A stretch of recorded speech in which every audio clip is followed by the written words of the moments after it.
Hey friends, welcome back. Thanks for pushing play. We really do appreciate it. On the line right now, I have returning guest Jason Burack. He's the founder, along with his partner Mo, of Wall Street for Main Street, wallstreetformainstreet.com. Jason's joining us to break down all things economics. Jason, how are you? I'm good. I'm enjoying the summer, warmer weather here in the DC metro area. I'm glad the rain and the cold is gone. Yeah, you're in the belly of the beast, but that is a beautiful part of the country. Been there many times with my family in recent years. That is maybe the one area of the nation, Jason, where the economy actually is thriving, but that's only because that's where they print the money. Exactly. And also, where all the crony capitalism is with the lobbyists and stuff like that. If you drive around here, we have 3 of the 5 major average median family income counties, the richest ones in the whole United States. And there's construction cranes everywhere, building these expensive condos and expensive apartment buildings that are mixed use with expensive retail outlets on the bottom and stuff like that. So it's construction boom like crazy right now in the last couple of years. And I think it's just going to keep going until, the printing press is taken away. Yeah, and on a side note there, you guys should check out Grindall 61's channel as it relates to Agenda 21. The trend right now, Jason, in building is micro apartments, smaller footprints, smaller square footage, trying to train people to get used to the idea of living in literally 200 to 300 square feet. That'll be the new World Order norm. That they're pushing, of course, through Agenda 21 policies. They want to get people out of the rural areas, hoard them in giant cities. Think Mexico City on steroids, guys. That's where they want to take us. This beast system will not be fun for anyone. That's why we need to resist it. Jason, I should tell you this. I woke up this morning to my alarm clock, and I've talk radio program there. So the first thing I heard this morning, literally, was a caller calling in to a local radio show saying to the host, "The economy is recovering, the economy's doing well, so why can't I find a job?" He does not understand the reality of this past Friday's jobs report, Jason, which I just covered in detail with Andy Hoffman. It has exposed the soft underbelly of this rotten, stinking economy, hasn't it? Yeah, there is no real recovery. Since 2008, we've had an asset price recovery. And maybe certain large corporations have been able to borrow near zero, and we've had a subprime auto bubble with these. I think even a car insurance company, Allstate, which all they did was car insurance, and now they're starting to add car loans. So that's kind of creepy there. I think that's more signs that a bubble in that is just exploding like crazy. So they're probably getting into the subprime auto loan game there too, because it's so profitable temporarily. But look what happened with the subprime housing. But yeah, the real economy is just collapsing. I get emails from our listeners too in finance that ask me if I could help them find jobs, and they're good people and they have good resumes and they can't find the work they want. So yeah, I think the real economy is collapsing. Obama keeps coming out and he said anyone is a conspiracy theorist who thinks the economy is not doing well. But there's just overwhelming evidence that the global economy is not doing well, that the real economy in the U.S. is not doing well. The retail stores are closing like crazy. A lot of them, they're losing business to Amazon and online sales and automation. Employees are losing their jobs to that. And, the labor people talk about the mainstream talks about the unemployment numbers in quotes fell to 4.7%. That's not the labor participation rate. So, the people who are in the workforce now, the spike in them is the baby boomers who are planning on retiring. They don't have the savings to retire. And my generation, the millennials and Generation Xers, I talk with people I do go out occasionally. I don't go out as much as I used to anymore. But when I used to go out, I used to hear like people who graduate from college tell me they'll take whatever job they can get. And this is despite them having 1 or 2 degrees, sometimes a master's degree. They'll be a server or bartender for years and they'll start a family and, they'll figure out how to make things work. So that's the type of economy we have now where, you're lazy, you get called names and lazy if you have a couple of degrees, and you're not willing to take a bartender or server job to, pay your bills. And there's just massive misallocations of capital and resource, and this is from central planning and government. And, typically, as things get worse and worse for the people on Main Street, with inflation and taxes and stagflation, they're going to be talking about this BS about how the economy is recovering and how there's all these deflation fears. And yet, Sean, my bills just keep going up. I've tried to live a healthier lifestyle so I don't have to go to the doctors as much. And I've tried eating healthier and things like that. And yet, my bills every X number of years on things I need to survive whether it's rent or healthcare or food, energy, things like that.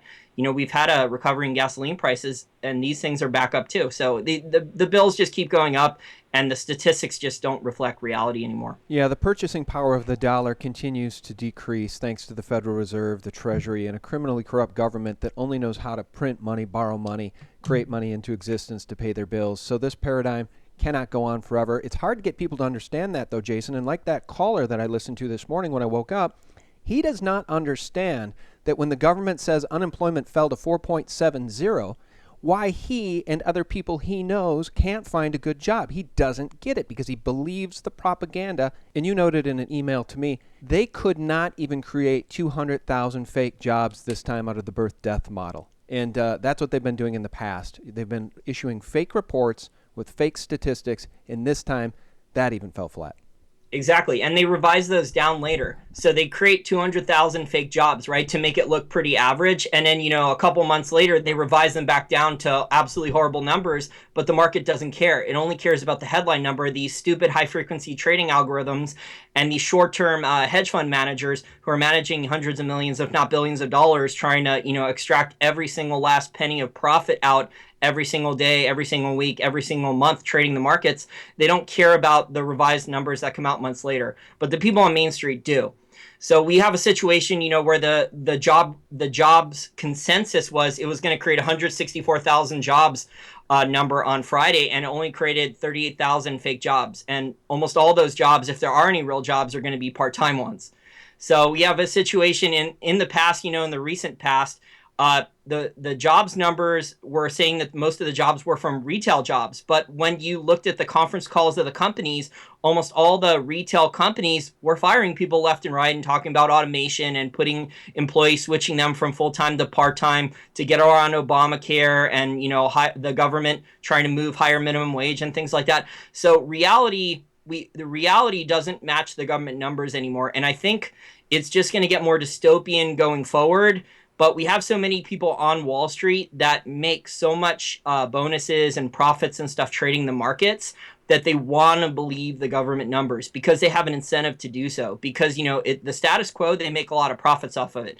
But the people on Main Street, the people you talk to, the people I talk to, they're struggling. And things are unfortunately only going to get worse, I think, in the real economy before they get better. But the people on Main Street, I think, if they adapt and they learn from channels like yours, at least they can prepare for what's to come better than people who watch CNBC and Bloomberg. Yeah, that's right. And of course, you and I and others in the space here in alt media have been keeping our eye on what's going on in Venezuela because the collapse, the total societal collapse in Venezuela is very alarming. And it's just evidence of what happens when a socialist or even communist government uses policies, neo-Keynesian policies, which do not work. And it's the same policies that Hillary Clinton and her top advisor, Joseph Stiglitz, were just praising, actually, in Venezuela just a few years ago. And so I want to ask you about Bernie Sanders, Hillary Clinton. Hillary Clinton, we know, is the Rothschild's choice. She's an absolute puppet. The Rothschilds just held a $100,000 per head fundraiser for their puppet, Hillary Clinton. What do you think we would get in this nation were we to get a Bernie Sanders or, God forbid, a Hillary Clinton in the White House? Well, Bernie Sanders would be the worst economically, although, some people respect him because he's at least an honest socialist. He's not probably, well, I think he is corrupt, Bernie Sanders, because, there's evidence out there that he was making over $200,000 a year in salary and he was only paying a 13% income tax, which if you're a United States citizen and you're making that kind of salary, you should be in the highest income bracket. So, I mean, he's part of the 1% now. He's going to be making lots of money off book deals and movies and speaking engagements and all these things going forward, even though he's probably not going to win the nomination because the people in power, the powers that be, the elites don't want him to be. But in terms of what's going on in Venezuela, it's just so sad. Venezuela has an enormous amount of natural resources. They have, I think, the second most oil reserves on the planet right now. So they really should not be having electricity shortages, and yet they do. So they have shortages in everything. They should be able to, produce minerals and mine gold and copper and oil and natural gas, and they should be enormously wealthy. And here we have Chavez and his puppet after that he's groomed, Maduro now. And, they just have made things so disgustingly inefficient now in the economy that, small businesses have left. They've confiscated assets. People are scared now in Caracas to go out on the streets. There's a great video from Luke Radomski and Jeff Burack out there. They actually went on the streets of Caracas and filmed for like 10 or 12 minutes. Obviously, they were there for days, but they only, did like a 12-minute video. It's just unbelievably scary how bad things have gotten. Now, I don't think the U.S. would collapse overnight like that because the U.S. has more assets than those other countries. The U.S. has had different forms of free markets for a very, very long time. There's been massive industrialization here and infrastructure and things. Now things are crumbling here in the U.S. Let me jump in. I agree with you. It wouldn't happen as quickly as it happened in Venezuela nationwide. But have you seen any of these videos released lately of people freaking out because their EBT food stamp cards got shut down for just a short period of time due to a quote-unquote glitch? People lost their minds. One woman trashed a store. People freak out when those EBT cards get turned off, Jason. And my thesis is that if the system goes down and those cards get turned off permanently, cities will burn. Yeah, that's a good point, and that's why, Sean, they're going to keep printing money until the printing press is taken away, until the dollar loses sole world reserve currency. So they're just going to extend and pretend this as long as they can. We call it stagflate and lie. So basically, they're going to create as much inflation as they can to keep the status quo going as long as possible, while things get worse and worse for the people on Main Street who aren't adapting. And the people you talked about in those videos, with the EBT card, they're not adapting. There's the ability for them to go out on the internet and learn education, so many different skills that they can add. They could get part-time jobs and they could go back home and learn all these skills. They're not doing that. Instead, they're worried about short-term needs for right now. So there's ways for them to adapt in the economy, and they're just not doing it. They're not taking a long-term view. So I think the U.S. will have more of that to come. But the people who are going to survive and thrive what is to come, they're going to have to learn to understand that, the government is going to say that, there is deflation, the economy is doing well. Meanwhile, people on Main Street cannot find a good, high-paying full-time job. Their bills are going to keep going up and up. Their taxes are going to keep going up and up. And, they're just going to get layered to death, grinded through inflation and taxes, which is what, people like Marx and Lenin and things like that talked about. So this is a slow motion collapse. For people, who are not paying attention to the news stories, they're going to say it was a quick collapse. But there's a lot of people like you and me who saw this coming in advance. Unfortunately, though, I'd also like to bring up about Venezuela that there's so many rich Hollywood. What really pisses me off is there's so many rich Hollywood celebrities who have made, tens of millions of dollars off capitalism and their acting careers and all these product endorsements and stuff. And yet they go and talk about how much of a success Venezuela was. So it's just very frustrating that you have this level of hypocrisy. It's coming out of DC with the politicians and lobbyists here and the bureaucracy here, and then it's also coming out of Hollywood with so many Hollywood celebrities who, are the 1%. They're totally filthy rich off capitalism, and yet they espouse how much they love socialism and communism. Yeah, that's right. They're the same folks that love to come after the guns, too, and they're more than happy to participate in PSAs that are anti-gun, anti-Second Amendment, the type of totally tyrannical propaganda that, of course, Hillary Clinton loves to push. Let's turn our attention now to Brazil in the Summer Olympics. Can you imagine a worse place to be for the Olympics than Rio this summer? Jason, it really, I think it's really frightening when we see the Rockefeller Zika virus unleashed down there. We know that Brazil is the B in BRICS. It seems to me that the economic hitmen are targeting Brazil. And then there's the attempted coup in the effort to remove the current president for a new one. Let's talk about the economic hitmen in the nightmare unfolding in Brazil. Yeah, it's all one major clustercluck. It started during the boom times when the price of oil was higher and natural gas was higher and copper and iron ore were higher.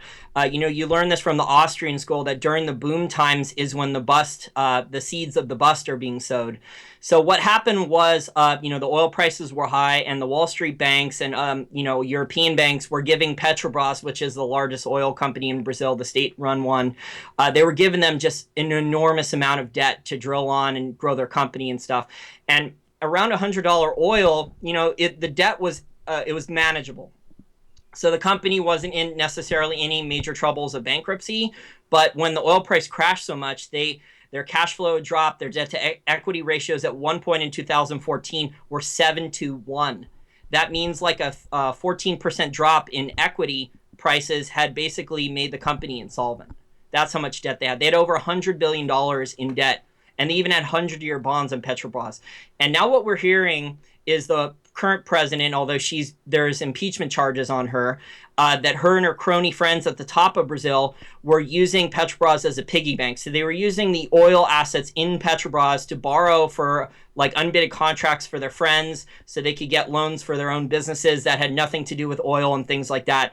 So what the rumors going around is that, the Wall Street banks were taking orders from the US government to do this, and that it would precede a regime change for the president, and also so the U.S. oil companies could go in there after Petrobras, eventually files bankruptcy. I don't know if it'll file bankruptcy in the next couple months or something, but if oil prices go back down, they are in trouble.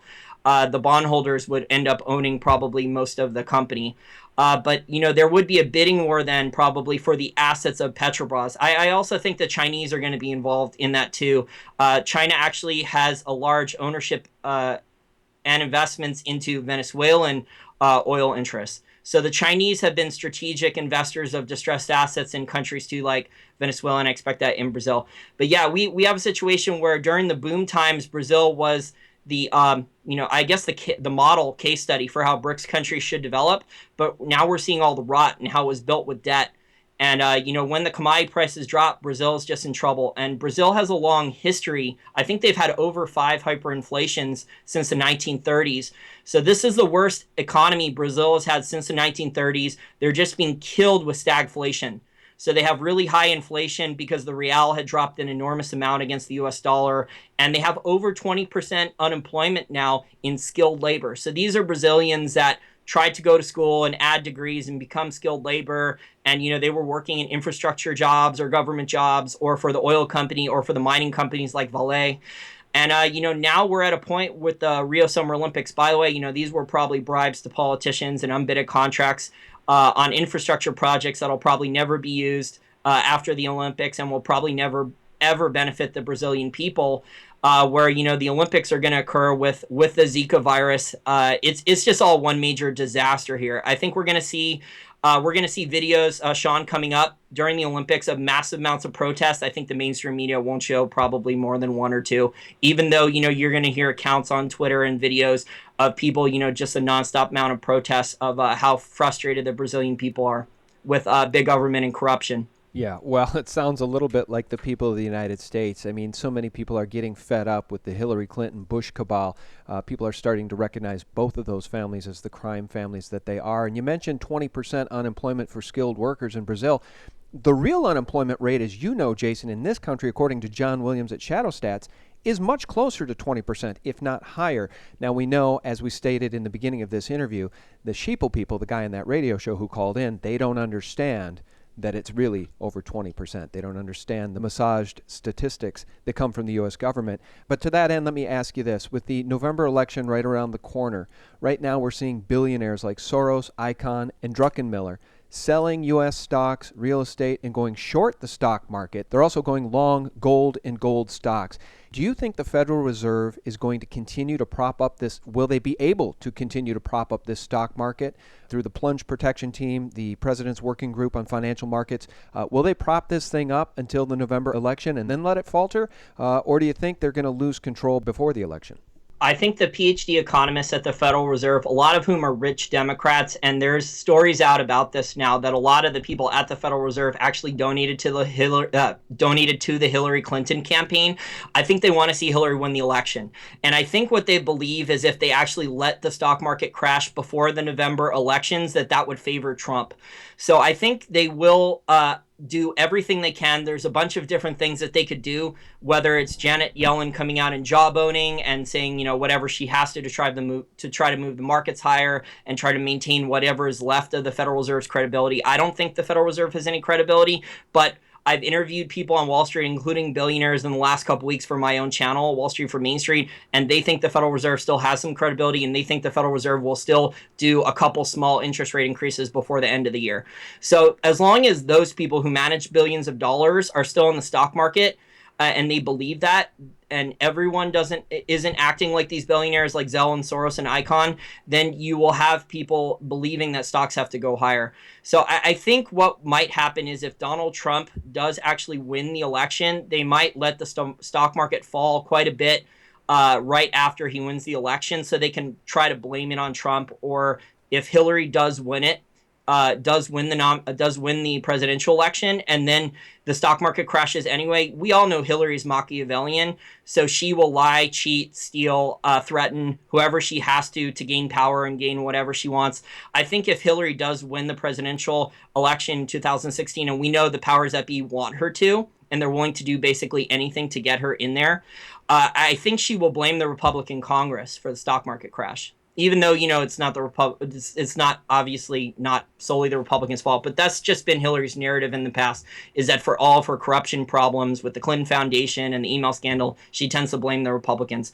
So I think we have a situation where the stock market should have crashed a long time ago, but there's so many different policy tools that these central bankers, these economic elites have put in place. There's also the currency swaps too. We know, Sean, since the 2008 crash and Ron Paul was able to get the one-time partial audit of the Federal Reserve, we know that over $19 trillion has been printed during that time. And the Federal Reserve just gave it out in basically interest-free loans to large corporations and foreign central banks and things like that. And from my own sources, the currency swaps have been, many more trillions in addition to those 19, just to keep the asset prices higher and the derivatives market from collapsing. So, if they did let the stock market crash, it would be very painful and temporary. So maybe only 6 months or a year. So the people in power could make money shorting the asset markets and then scoop up assets again for pennies when the next round of quantitative easing does come. Yeah, well, they're taking their economic hitman model global. They have been. What used to be done only to these third world nations via the CIA is now being done globally by these bankers. And again, I want to stress the fact that you mentioned Hillary Clinton again. She is the most sociopathic, psychopathic politician I can think of. I don't know anybody to whom lying comes more naturally, Jason, than Hillary Clinton. Maybe Obama. He's maybe a close second. I think she is the most criminally corrupt politician that we maybe have ever seen. And again, it should be stressed, and I know it sounds cliche to say the Rothschilds are the most powerful family on earth, but guess what? She's their puppet. Lady Rothschild held a $100,000 per head fundraiser just a few weeks ago for Hillary Liar Clinton. The woman should be in prison, and here the Rothschilds are holding fundraisers for her. And these same central planners, the Rothschilds, the Rockefellers, the owners of these central banks, Jason, have created a global economic nightmare atop which they sit.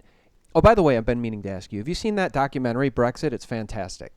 Yeah, it's really good. I liked it a lot. Yeah, well, I liked it a lot too because it explains exactly why the people of Great Britain need to maintain their sovereignty so that they can have a nation ruled by law and so that they can have politicians that are reportable to the people. Because as you know, Jason, under the EU system, there is no accountability, and these bureaucrats can do whatever they want, and there's no recourse. There will be no escape for the people. It will be permanent serfdom and slavery.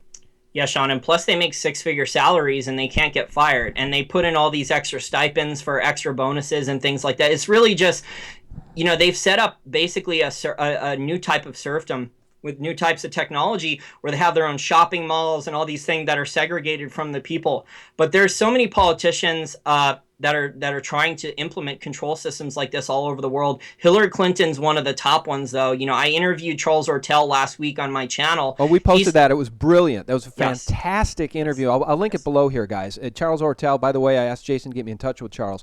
Fantastic interview, Jason. Thank you. And Charles says, based on his research since 1997, he says over $100 billion has gone in and out in cash flow, inflow and outflow of the Clinton Foundation since 1997. And they haven't registered, to pay taxes in any state like a charity's supposed to. They've just skirted the law totally. And they've had billionaires giving them donations all over the world, famous Canadian billionaires and so many billionaires of different countries and things like that. So it's just really unbelievable what these scumbag politicians and bureaucrats that are running things are able to get away with. The thing about the Brexit thing, besides the rules and regulations and how the small businessman and entrepreneur are totally getting screwed in Europe, one of the things that really opened my eyes was the salaries of these bureaucrats, in Brussels. There's tens of thousands of bureaucrats making more money in salary than the UK Prime Minister. So it just doesn't make any sense that this guy is basically, UK Prime Minister is running their country, and there's these guys in Brussels making more money. They figured out how to manipulate the system to their benefit where they get a high salary for doing nothing and they can't be fired. This is like the ultimate, screw job. It's unbelievable that these guys have figured out a way to, screw people like us over. Obviously, people on Main Street in Europe, people on Main Street in the U.S. We have a lot. Unfortunately, I think, the U.S. is heading towards a lot more European type of socialism, although the U.S. has more assets and capital. So it's gonna take more time for things to go fully European socialism. But it's just really sad. Hopefully, people will share that documentary and they'll pay attention to more of our work. Yeah, the documentary, guys, again, is Brexit. I'll link it below. It's a very important documentary. I watched it in full a few weeks back. Mike Maloney has shared it as well. It's very important that the people of Great Britain understand what happens with this vote and how important it is to the very future of themselves and all future generations, because if they enter into this agreement, they'll never get out of it. And it is the absolute death of sovereignty and freedom and liberty. Watch Brexit. I hope everyone in Great Britain does. I hope they all make the right decision, because if they don't, they'll hit the point of no return. Well, Jason, before we let you go, I do want to talk about gold and silver, precious metals in physical form. SRS Rocco has now verified something I just spoke with Andy Hoffman about, released a video called "This Has Never, Ever Happened Before" on the COMEX, and Steve St. Angelo at SRS Rocco now is reporting that COMEX registered silver inventories are the lowest they have been in more than 15 years. Jason, you know as well as I do that what's going on at the COMEX is pure fraud, and you and I deal in physical precious metal, not paper. But what's your take on what's going on at the COMEX, and what's your take on buying physical silver and gold in general right now? Well, first of all, I think a lot of this correction in gold and silver and the gold miners recently has been from Wall Street inside information. They knew the jobs report was going to be bad this past Friday. So they had this information, I think, at least a week or two in advance, maybe even longer than that. So they shorted this thing. They shorted gold and silver into the jobs report number, and then they started covering. But what I would add, though, about the physical market, from what I've also heard, is that not only is the COMEX fraudulent, but we know now that end users of silver, so the people who actually need the silver in industry for electronics, smartphones, different types of things, that they are going to larger silver miners like First Majestic Silver. Keith Neumeyer said he's been contacted by a handful of end users about securing a more steady silver supply. They don't want to deal with the exchanges anymore, because the exchanges are, just paper fiction. And I've also heard this from other silver producers, a smaller one, Vino Gold and Silver out of Mexico. So they were contacted too by an end user. So I haven't heard any other silver miners publicly disclose this yet, but I wouldn't be surprised in the near future. What it does mean, though, I think, is that we are going to set up for the perfect storm in silver in the near future, especially if base metal prices stay low. So we have a situation where demand for physical silver is strong. Industry will need silver for more solar panels and more electronics and things like that. There's pretty constant demand for that. We have still strong demand that's growing for silver eagles and other physical silver. We have the Sprott Physical Silver Trust getting more silver, and we'll probably see future offerings where the Sprott Physical Silver Trust will need more amounts of silver. I've heard that from John Embry, that they will have to do additional offerings probably in the near future if there's a premium again. And, when you add that up, where you have strong demand, you have potential supply problems, and the supply problems aren't going to be from the primary silver producers unless the paper prices get knocked back down. They're going to be from the silver that's produced as a byproduct of base metals, because the base metals have just gotten absolutely destroyed the last couple years. There was enormous amount of artificial demand from central planning in China, and Chinese demand for a lot of these base metals was more than 50% of the market. So now that the Chinese have slowed down their demand, there's no need for these higher cost copper mines or higher cost lead and zinc mines or higher cost iron ore mines.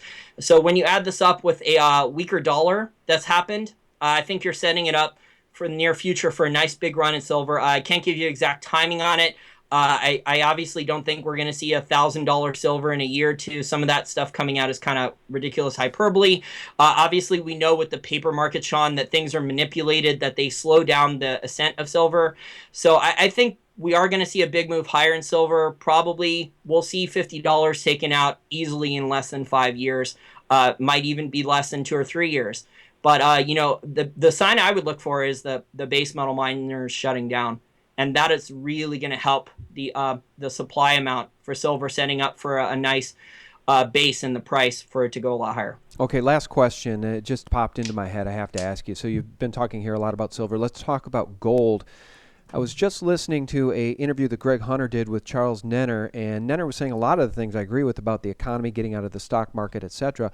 But where he did not agree with the thesis of gold and silver manipulation by the big banks is that he said it's really not possible to pull that off in the long term. Apparently, he's dismissing all the news we've heard about Deutsche Bank manipulating the prices of gold and silver via the paper markets at the LBMA. And with that said, he doesn't feel gold is going anywhere over the next 2 years. Do you agree with that thesis? And is that even possible given the geopolitical monetary warfare that we've talked about in this interview? Yeah, a lot of these technical chart guys and cycle guys, they say that gold and silver can't be manipulated. I've gotten in arguments with them for years, and we see these news stories come out about, the Deutsche Bank admission and so many others. I point them to the existence of the London Gold Pool, and I think the London Gold Pool was in existence for 10 or 15 years. I think it disbanded. It started in the early 60s, and it disbanded in the early 70s, I believe. And, that was an attempt to, they were overt. They actually they were putting out advertisements in papers telling people they shouldn't buy gold and how it was going to hurt the economy and all this other stuff. So, there's been attempts to manipulate gold and silver for a very, very long time. In fact, I can make the argument, Sean, that there's never been a free market price in gold and silver, because even when there's been either gold standards or silver standards or bimetallic standards where, there was certain fixed ratios for gold and silver, that's still manipulation of the gold and silver price. However, you're not destroying the currency, though. So that's a type of manipulation that most of us on Main Street would be okay with, because our purchasing power of our currency is not being totally destroyed. So I think if I sat down and try to have an argument with that and point that out, I don't know how a lot of these guys would react. But what I would say, though, is that there's been an enormous amount of well-documented evidence that there's been attempted manipulations in gold and silver. You can see it on the charts. Eric Hunsader of Nanex, who looks at millisecond charts, there's basically the same high-frequency trading algorithms that try to bomb the gold and silver paper price almost every day. So there's an attempt at this. And, if you talk to him on Twitter, or you get him maybe you should get him for an interview, he'll admit he doesn't like gold and silver, but that he says the price action is totally manipulative, because it's the same, attempt at the paper price action, the same chart pattern almost every day from a computer algorithm. Yeah. Well, go ahead. Yeah, so I think the evidence is just frankly overwhelming, but a lot of these chart and cycle guys will say, oh, there is no manipulation in gold and silver, blah, blah, blah, blah, blah. I think all our markets are manipulated now. Some of them, obviously the people in power, the economic and political elites, they care about certain markets more than others. There are certain markets they really don't care about as much, like the copper price for manipulation purposes. I don't think it's really cared about that much by the Federal Reserve Bank or the Bank of International Settlements. I don't think they care about that. But, interest rates, bond prices, gold and silver, the general stock market indices, I think in the future going forward, we'll see a lot of individual companies fail. And what they'll just do, and they've done this in the past, and it's called survivorship bias, they'll just pull all the bankrupt companies out of the Dow Jones Industrial Average and the S&P 500, and they'll just put in new companies that survive to show the indices that are stronger. So they've been doing this for a very, very long time, and this is how they keep these indices propped up from really failing is, when the companies that are in these indices go bankrupt, they don't count them anymore. They just put in a new healthy company, and then the index is right off to the races again. Yeah, absolutely. Well, I think the manipulation of gold and silver prices via the paper markets is absolutely 100% proven. Of course, Zero Hedge, SRS Rocco, Andy Hoffman, GATA has done the work, has done the research, has done the documentation. Andrew McGuire, so many people, Adrian Douglas, have documented how they do it, what they're doing, and why they're doing it. And then, of course, you have Deutsche Bank admitting to it, and still that's not good enough. It reminds me a little bit about 9/11 and the Israeli art students that had full run of one of the World Trade Centers in the couple years leading up to 9/11. I mean, what do people need to know the truth? Jason, do they actually need a picture of Israeli art students holding bags of thermite? I mean, my goodness, people, we need to pull it together. Please wake up. All right, guys, so thanks so much for listening. And Jason, I think you're one of the most well-read economic alt media pundits out there. How can we support you? Tell us first about your YouTube channel. How do people subscribe? And then your website. Sure. They can go to wallstreetformainstreet.com. That's WLSTFRMAINST.com and sign up for any email updates we put out with research reports or things like that. Occasionally we do some either for free, or we sell some stock picks in there occasionally. And our YouTube channel, we're almost to 10,000 subscribers. I want to thank you for your help, Sean, on that. And, we're doing about 100,000 views per month now, and we're over 1.7 million views, so we're growing very quickly. And we're also in the process now, we're trying to transition to an educational technology company. What I really want to do, and I've read over 500 books on business, investing, entrepreneurship, and it wasn't super efficient the way I learned. I really want to put together on a platform where people can learn a very affordable financial education of entrepreneurship, how to build an online business, how to learn sound economics like free market economics, Austrian school, and how to learn to invest in different asset classes from the successful people I've interviewed. They would be teaching these virtual classes, and there would be a social media component. So right now we're trying to get that business funded, and we're also trying to bring in a new CEO, someone more experienced than Mo and myself. I think I know enough to run the business, but the investors we've talked to, the angel investors who are willing to write us six-figure checks, they want a more experienced CEO on board first before they write us the checks. So we're in the process of raising capital to build a new type of educational technology sector that will offer people a affordable business education, so they don't have to go $40,000 a year in debt for a piece of paper or an MBA degree from a mid-tier or lower level business school that won't even get them a job, and they won't even learn any valuable skills. We're going to try to really disrupt that going forward. Well, that's fantastic. You're a true entrepreneur and truly a well-read pundit here in the alt media economic space here on YouTube, and of course at your website, wallstreetfrommainstreet.com. Guys, our guest has been Jason Burack. And one more thing I want to mention, guys. I mentioned the Israeli art students. Check out my micro documentary. It's called This Will Shock You to Your Core, 9/11 from Cheney to Mossad. Watch that if you have any questions about those Israeli art students that had full run of the World Trade Center prior to 9/11. Jason, I want to thank you so much for your time. Thank you, Sean. I really enjoyed coming on. And guys, thank you for listening, and thanks for your support at sgtreport.com and, of course, thelibertymill.com. Real news 24/7. Thanks for listening.